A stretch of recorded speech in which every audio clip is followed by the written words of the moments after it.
we need to talk about the Horus Heresy and the state it is currently in.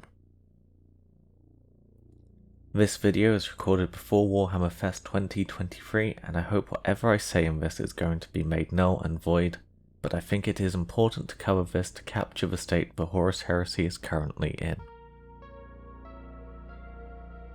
Horus Heresy 2nd edition launched in June 2022 and promised to build on the 1st edition's rules, which were in turn a rewrite of Warhammer 40k's 7th edition rules. The new edition of the Horus Heresy brought fresh life to the game and rebalanced it, adding in great new mechanics that really brought the game to life.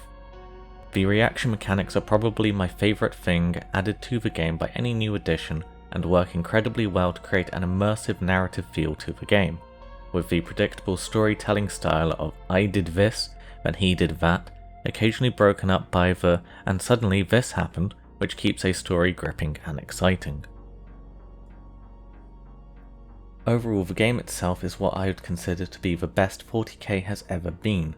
Having played since 4th edition, Horus Heresy 2nd edition feels like an excellent evolution of the game.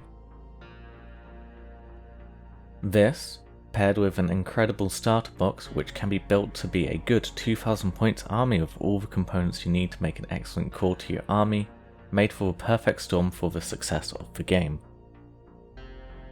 There were so many new players to the game, enticed by what was getting existing fans so excited, and the incredible starter box.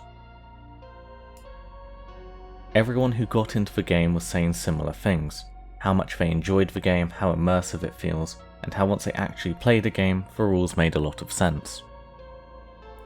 There are new releases which promise to expand and diversify the range of minis available to buy in plastic, and a clever new system for upgrading your infantry models too. But this is where the issues come in. The range of minis actively available to play if the game is disappointing, and in some cases it's still not possible to buy models for certain units. This, paired with the fact that in most instances the troop choices for your armies are still in resin and come in units too small to use, resulting in you having to buy multiple, is simply not viable for most people. The fact for just the Legionia Astartes, Breacher squads, Assault Marines, Despoilers and Reconnaissance squads are still only available in resin is not acceptable, as this greatly limits the way people can build their armies and make collecting many legions just not plausible unless you are willing to pay for forge-rolled miniatures, which is not how a mainline game should be handled by Games Workshop. This is also ignoring and overlooking all the non-Astartes armies such as Mechanicum and especially Solar Auxilia, which do not have any plastic miniatures available to them.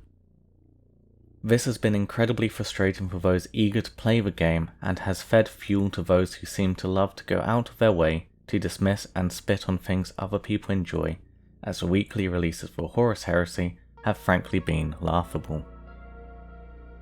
The releases have almost purely been Legion-specific upgrades to already released models and tanks. Tanks are cool.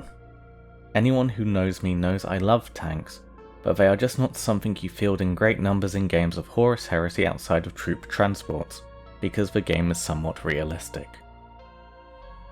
An Astartes with an anti-tank gun can and will one-shot a tank, because that is how it works in real life, and therefore vehicles are rather fragile and not always a good option, especially when compared to Astartes units of similar points, which are often far more versatile. As it currently stands, building the army you want for the Horus Heresy is a daunting and expensive endeavour. For many people it's simply not worth doing so with the sword of Damocles that is plastic kit re-releases hanging over everyone. No one wants to invest in what are in many cases out-of-date, weirdly scaled and limited forge-rolled resin kits for units, when there's a chance that in the near future that unit will get a multi-part plastic kit. One which will look better, be easier to build, have options and will be more than likely cheaper. This puts people in a position where they want to play but don't want to buy the models to play with, getting stressed out about and ultimately giving up, and I'm seeing this happen a lot. Warhammer 40k 10th edition has been a nail in the coffin of Heresy, it feels, with so many people running out of patience for the kits they need to play Heresy to be made available. Many are turning back to 40k again before they've even had a chance to play Heresy. And sometimes it feels like this was the plan from Games Workshop. The releases for Heresy in plastic have been incredibly beneficial for those who play Space Marines in 40k, especially with the vehicles more so than for the Heresy players. I don't want to get conspiratorial, as that is the kind of content for other channels to make, but it is heartbreaking to see what can only be perceived as a massive fumbling by Games Workshop with the Horus Heresy, and wonder if there is a reason behind this. Regardless of why, I want to know in the comments below, what do you guys think of the state the Horus Heresy is in? Has what I've said been true for you? And if so, what needs to be done to make it more appealing to you? Thank you so much for listening to this video. I hope you've enjoyed it more than I did making it, and as always, make sure to like and subscribe if you like my videos and want to see them more often.